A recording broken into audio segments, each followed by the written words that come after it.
Welcome to today's episode of the Support Insights podcast. I'm your host, Bryony Mulcairn, Community Manager at Sentisum. Today, my guest is Valeria Cast, Head of Merchant Support at Printify. Today, we're going to be talking about how Valeria is boosting CSAT scores and reducing first response time within her support team. Thank you for joining me on today's podcast. It's lovely to have you. Thank you. Very happy to be here. How long is it you've been at Printify for now? Actually, it was my 2 years just 2 days ago. That's funny. Oh, great. Nice. Do you want to give me a bit of background into what it is you do at Printify and what your background is? So yes, I've been at Printify for 2 years. I lead the support team. Previously, before Printify, I was at Wise, formerly known as TransferWise, which is a financial industry. And before Wise, I was in Scandinavian Airlines, which is a travel industry. So 3 very different areas, I would say, travel, finance, and now e-commerce, print on demand. So it's very different levels of urgency, very different scope of issues. But I'd say that still there's one common denominator regardless of the industry is that they want to feel heard, seen, and respected, of course, like any human being. Yeah. Good customer service is a universal thing, I think, regardless of the industry for sure. So for the last 12 months, your team have managed to retain an amazing CSAT score of 93 to 94%. What strategy did you put in place that's led to this? I would say that there was a very large focus around improving our product knowledge, making sure that we are very well aware and well rounded as customer support professionals who speak to our merchants. I generally am a very strong believer that you have to really, really know what you're talking about before you talk to customers. That we are also strong believers that we want to have specialists who are split into specialized teams. So we don't do generalists.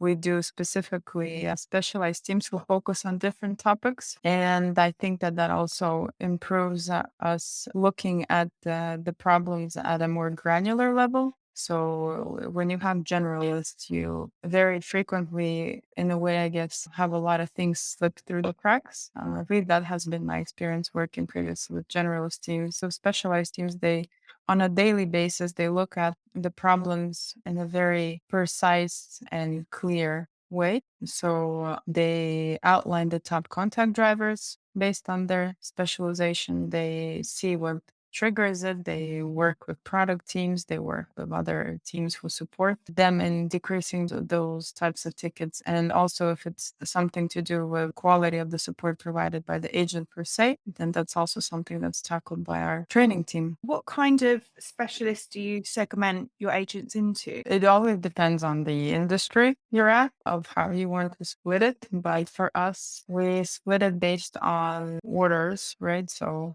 order related inquiries. Then we have product and design. There's a lot of help that's needed for customers to help them improve their experience creating product and also managing account or managing whatever they need to manage with the Printify platform, right? So that I'm just kind of giving a very general overview of what those 3 domains are. Obviously, there are different subcategories within those 3 domains, but the teams are split based on that. Great. So you also reduced your first response times in your time at Printify. What changes do you make to reduce those first response times? A very big help was restructuring the team into specialized teams. At that time, we split them a bit more granularly, not what I mentioned to you previously. So we, at that point in time, I remember we had 8 specialized teams actually. And different types of volumes have very different incoming volume frequency, right? So you might get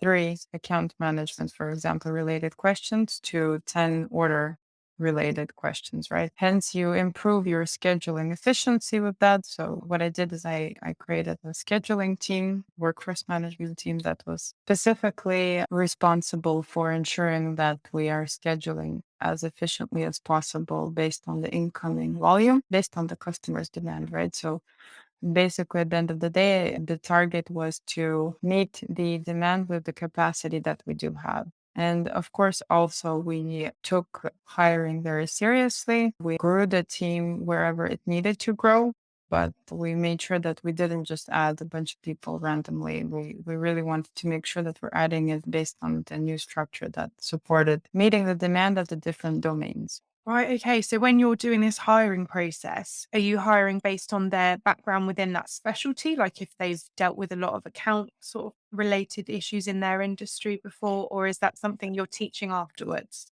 I would say yes and no, because if we already know that we're hiring for, let's say, an orders team or an account management team, then for sure, previous expertise or experience in a specific area is definitely a plus, but it's no means like a necessity, at least not in our case. That's also something I did is I revamped the hiring process a bit, where the team members were part of the hiring process.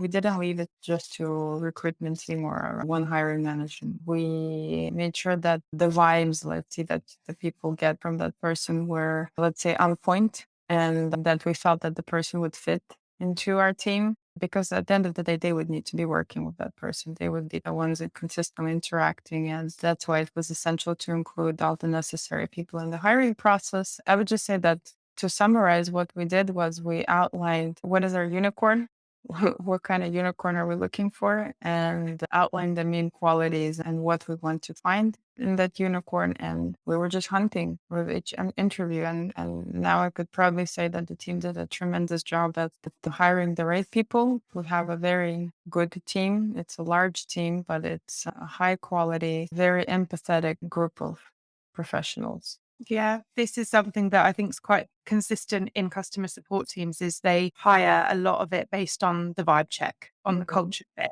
Because if they really care about the service, everything else can come after. You can teach everything else. Yeah, for us, it was also quite important to hire people who were either already entrepreneurs in some shape or form, or were very interested in design or creating products. That helps with empathy, right? That helps you to be empathetic to who you're talking to. On a consistent basis, the team is talking to creators and potentially people who want to be creators and want to be entrepreneurs. So it's essential that we have somebody with that kind of background. So your customers, are they predominantly sort of small businesses and designers and things? Exactly. Yeah. Yeah. We have many different types of customers, but at the end of the day, what unifies them is that they're entrepreneurs. Oh, great. Okay. So what was the result of these changes then to your first response time? I remember that it wasn't an immediate positive shift, I would say. Like, I'll be very honest. Like, when I joined specifically right before the storm, before holiday season, when we get the most incoming volume. So it was definitely chaotic and stressful. But we managed to provide support first, at least within the 24-hour mark. And then moving forward, we decreased it continuously each day. And progressively, I think the first 6 months, we saw it finally reaching to that 1 minute first response time, within hours response time, our emails. It's essential also to manage expectations, right? What many people don't realize is that it's so important to understand your service or your product from your customer's standpoint. So essentially, if they're reaching out to support and they're not receiving any response within their expected time frame, then they will be sending out more and more emails and more chat requests, and the backlog is going to continue to pile up, and first response time is going to be slower. So one thing is restructuring and hiring the right people into the right teams. But another thing is really looking at how are we managing the expectation of the customers? How are we notifying them and making sure they understand that we're there for them within a given time frame or at a certain time? How are we making sure that we're not increasing the backlog, by in a way kind of shooting ourselves in the foot? That's also a big one. So that first response time, you brought that from 24 hours down to around a minute. Was that for live chat? Yeah. That's an amazing achievement. I know that you joined around the pandemic, didn't you? Yeah, basically it was September 2020. So I guess that I joined into the second wave of the pandemic. That's quite difficult, I imagine, for you, because that's the sort of time where a lot of businesses weren't doing as well. But for Printify, they absolutely boomed. Well, that's the thing, right? With generally this industry is that a lot of people lost jobs because of the pandemic, right? Travel industry, food industry. And that's where a lot of people came to Printify in some shape or form. And we were capable of providing them a second chance in a way. Maybe you are, I don't know, a waiter who has this amazing designs in your laptop that you've been thinking of potentially one day applying somewhere and maybe selling them on cool t-shirts. I'm just giving you a random example, right? So that's what we saw is that some people were letting their creative juices flow in a way where they were opening up their stores with their amazing products and we were helping and supporting them in that sense. Something that was really, for me at least, humbling was I remember I hired a recruiter for my team specifically because we needed a second person and she was a pilot, an air pilot who got laid off. I remember people were asking me, what are you doing? Like she has no experience. And I was like, listen, the person has consistently been responsible for human lives on a daily basis, doing something so risky in a way, right? But so beautiful and so bold. And she managed beautifully. Why would she not manage to recruit people for my team? So that was pretty cool. And it was a great hire. She did amazing. I need to check, but I'm pretty sure that she went back to flying now that it's a bit more calm. But she has been an amazing, amazing support. Meander, if you're listening. So basically, yeah, pandemic, it's interesting how, for some it took away, right? Something, and for some, it actually gave opportunity. That's a really nice way of sort of helping people out who were going through that in the pandemic. That's great that you managed to sort of guide everyone through that boom. It's incredibly important to surround yourself with people that you trust to do the job right. I have a very strong group of managers who are my left, right hand, foot, arm, nose, ear. So they are all responsible for key areas of ownership, and they have done an amazing job at running the show. So I give them full credit. I guide them, I lead them, I support them wherever they need advice and decision potentially, but they're the ones who are there to make sure that the day to day processes and procedures are running smoothly.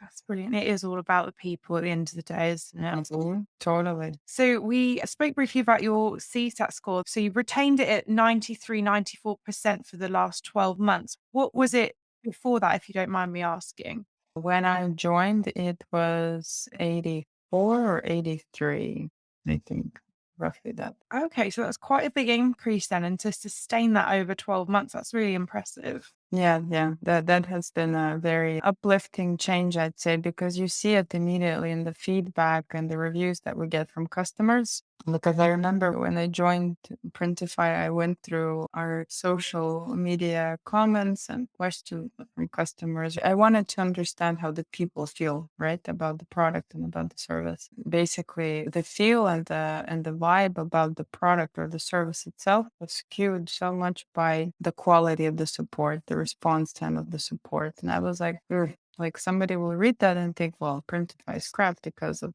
response times or because this agent didn't know what they were talking about.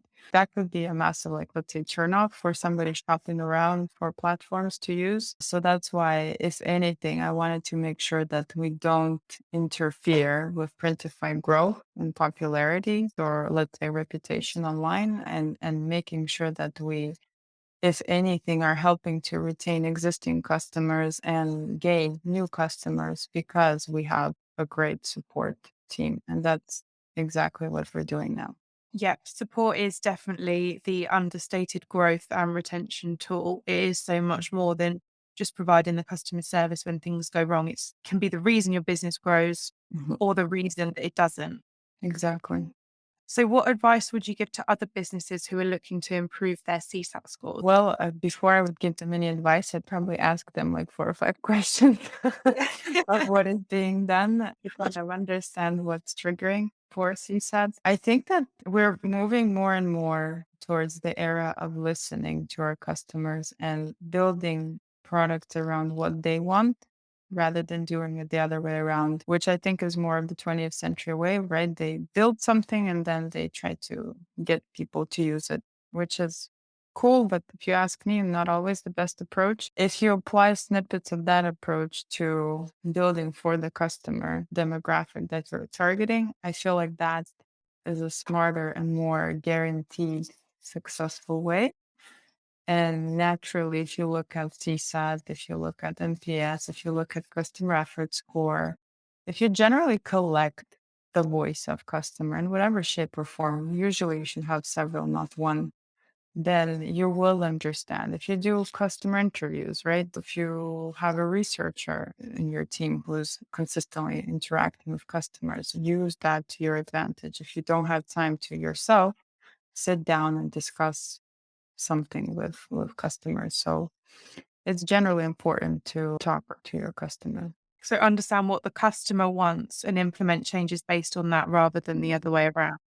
And of course, it doesn't mean that you will do everything that the customer will say or want. Obviously not. You know, you have to gather the data, you have to analyze it, you have to see and prioritize efficiently, right? But if you don't do that, then you have a problem. Yeah, I agree.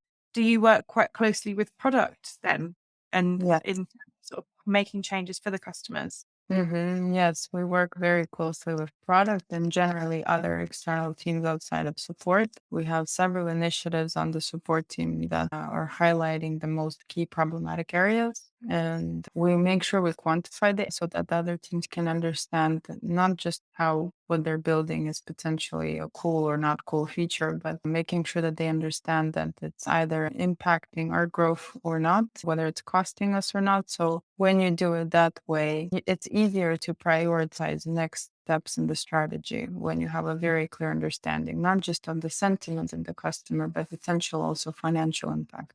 I agree completely. There's so much knowledge within the customer support center because everything your customers say comes into there. So harnessing that information is so, so important. So what has been your favorite support experience since you've been at Printify that you've seen? We have something that's called Meet Your Customer Week, which is basically where everybody outside of support switches seats with the support team, and they are capable of answering and discussing and talking with customers, helping them solve their issues. And now that we have specialized teams, we also try to break down the people into those specific support teams. So that, for example, if you're a product manager who's building up things around the product creation experience, they will replace you with a team that specifically focusing on those types of cases. And that way, when you're looking and seeing how customer support works, that's one thing, right? But more importantly, you are looking at and let's say observing how what you are doing is impacting the customer, how they feel about it, what questions do they continuously have about it. So it's actually great feedback. And from what I hear, it's very uplifting and also insightful. When you're building something, very frequently you get so lost in the process that you forget who you're building for. So that kind of reminds them, that we do have people behind numbers and behind features and graphs and documents, right? There's people who are relying on it to work, relying on it to function properly. So I think those are my favorite experiences when I see the whole company getting together and just talking to customers. It's really, really cool. I bet they learn a lot as well doing those exercises. Definitely. In this session we're having now can do anything, then I hope that it potentially drives somebody who doesn't work in support to go talk to your support team member in your company, in your team. Sit down with them and see what they're doing and talk to them about what is the customer wanting, how are they feeling about our product. So if you are not doing that, then let's go do that. Great bit of advice. Yeah. Yeah. Thank you very much for coming on the podcast with me today, Valeria. It's been lovely to have you and great to hear about all the amazing changes you've made in Printify. Thank you so much for having me. It's been a pleasure.